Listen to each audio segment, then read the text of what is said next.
Everybody, and welcome to this month's new moon guidance. Apologise that it's a few days late, but I think we're still under the energy of it. Basically, I did draw the cards around the solstice and new moon and eclipse, and I just actually haven't had time to do the live video yet. But you may have seen, if you follow me, that actually I drew them at the stones when I was rebirthing my Creation Fertility Toolkit. So as you know, my name is Justine Evans and I'm a hormone alchemist and a fertility expert, and I offer this new moon guidance every month by drawing cards from the Creation Fertility Oracle cards, the Oracle Guide, which I wrote some years ago. But basically it supports all fertility and reproductive well-being, which includes right the way through the menopause, etc., etc. So the reason that I do this is that it's a step-by-step approach to supporting your hormone well-being. So each month we work on sometimes one card, sometimes two, sometimes three, sometimes four cards, but we work with those to work with diet, or it might be a mindset, or it could be to do with moon energy, or it could be to do with all sorts of different things, lifestyle factors, stress, chemicals, etc., to support estrogen balance and adrenals and thyroid, etc. So this month it's a very important kind of a month. It feels there's a lot of energy and it feels very confusing. First of all, because obviously we have the joys of the COVID-19 situation still with us, and secondly because it's the summer solstice, and the summer solstice, to me, who follows the wheel of the year, it's all about large energy. It's about being extrovert. It's about enjoying the benefits of summer. It's about reaping your crops and the fertility of it, and seeing where you're going and reflecting on what the year has so far brought us. And some of you may have done my solstice ritual, so if you have, you know that I was very much about showing you, asking you to reflect on the last 6 months and then draw and then think about where you want to go and what you want to do for the next 6 months, so that it gives it direction. So so basically we have this large amount of energy and all of this wanting to do things, and then the other half of it is that there was a new moon at the same time, and the new moon to me is like going inward. And so how does that happen? It's like yin and yang. It's like part of us is going in, but at the other half of us is trying to go out and have a great time and do lots of lovely things. And in a way, that explains the situation that we're living in right now. You know, that we want to carry on with our life, but we have all of these restrictions around us. So I think it's really interesting that the solstice was also offering us this, and also then we had an eclipse, and the eclipse intensifies everything. So it's just, I just think that it's amazing that nature really reflects what's going on in our world as well. So anyway, I drew the cards and we got 2 cards this month, and the first card that I pulled was perspective, and I go, oh my god, yeah, that is so true, because perspective is really about how are we feeling, what is our view and our outlook right now. You know, how are you looking at life from a positive place, or are you looking at life from a negative? Are you half full or are you half empty? Back to that new moon solstice, summer solstice, you know, you would be half full and really finding the positive in life with that lovely solstice, summer solstice energy. But new moon energy is more reflective and going inwards and maybe seeing it from a slightly different viewpoint. So perspective is an amazing card for us to work with for this month. And I'm going to make some suggestions over the month, and I'm inviting you to actually get yourself a piece of paper or a diary, or jot something down on your notes on your phone, where you really notice how you're feeling over this new moon cycle. How are you going to feel?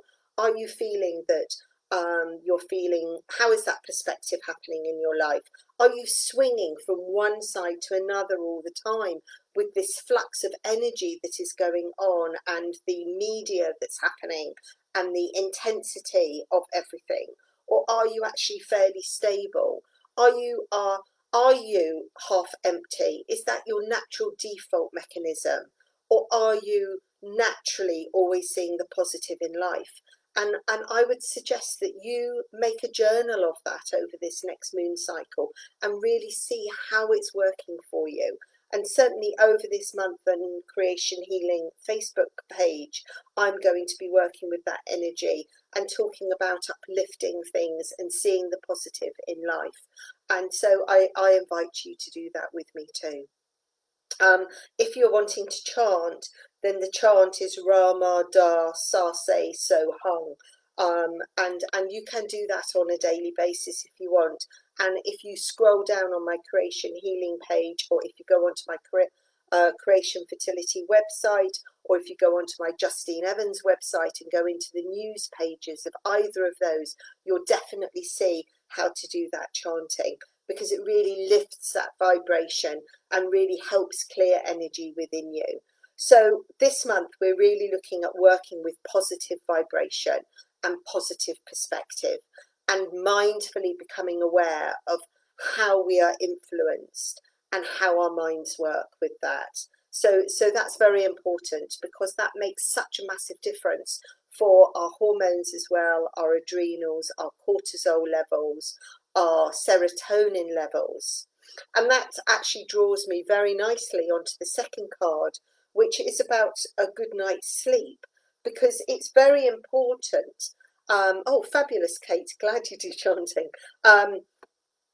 It's really, really important for us to recognize about our sleeping patterns as well. You know, during this whole extraordinary time that we're going through, how is that impacting on our sleep? Does the moon impact on our sleep? Does light impact on our sleep? Does that influence our perspective on life? You know, what do we do to support our sleeping? You know, when you sleep, do you have a clean sleep hygiene, or isn't it so good? You know, do you think about you know, maybe you do Epsom salt baths, or you're using lavender, or you're using an essential oil to help you get a restful sleep? Do you perhaps do a gratitude letter to yourself every night? Or maybe write a list to yourself of the things that you need to do the next day, so that you can rest easy when you go to sleep. What about your serotonin and your melatonin levels? Are they being influenced by your sleep? You know, maybe you're going through some stress and worry, or maybe you're going through menopause, or menopausal symptoms, perimenopausal symptoms, where you're struggling with your sleep because you're waking up hot, or maybe it's just the temperature. You know, I mean, I know that my sleep changes through the month and is very influenced by the moon, absolutely, definitely, by whether I've got concerns and worries, and or maybe I've been working on the computer too much, or I've been overstimulated by a TV program, or by a social media podcast or something that I've listened to at the wrong time of the day for me, and so I'm still thinking about it and interpreting it and analysing it, and all of those things, when actually I'm supposed to be going to sleep. Or if you've got concerns, definitely, you know, I know that you know, when I'm upset, I don't sleep nearly as well. So this month I'm really asking you to not only think about the perspective of life, but also about how you're sleeping and what you can do to support that. I'm running a summer cleanse at the moment, and one of the things that we're doing is actually we're working with herbal teas, and we're also working with herbal baths to support sleep, but also to support detoxing. And so this is something that you could absolutely definitely look at right now, You know, what sleep hygiene have you got in place? Are you doing some breathing to be able to support that sleep?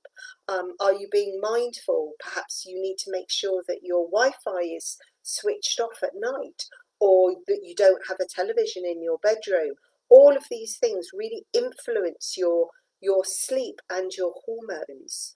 So it's very important that we recognize this, because hormonal health is not just about the food that you eat, although obviously that's really important. It's not just about the cosmetics that you're putting on your face. It's not just about laughter and happiness and joy, although all of these things are really important, but it's also about how we're sleeping at night. Sleep is vitally important.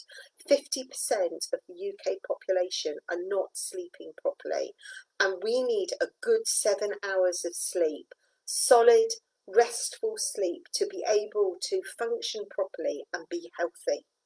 And so we know that lack of sleep really causes and influences ill health. So this month, that's what I am recommending that you do. I'm going to be putting this all up on my Justine Evans website and also on my Creation Fertility website. I'm going to be supporting you this month with on social media about it as well. I am on the Creation Fertility site. I've already put some of this information up and offered you some mindful breathing techniques. I'm going to be offering you some meditations that I'm going to be recording later in the week or over the next course, a couple of weeks, of really working with restful sleep meditations, breathing techniques, perspective, offering you gratitude letters, all of those kind of things to support you. So I hope you've enjoyed this month's new moon guidance. I will be back again at the next new moon, and at the moment I just love you. I send you lots of love and solstice blessings, and look forward to speaking to you again soon, and enjoy your chance. Okay, lots of love. Take care. Bye.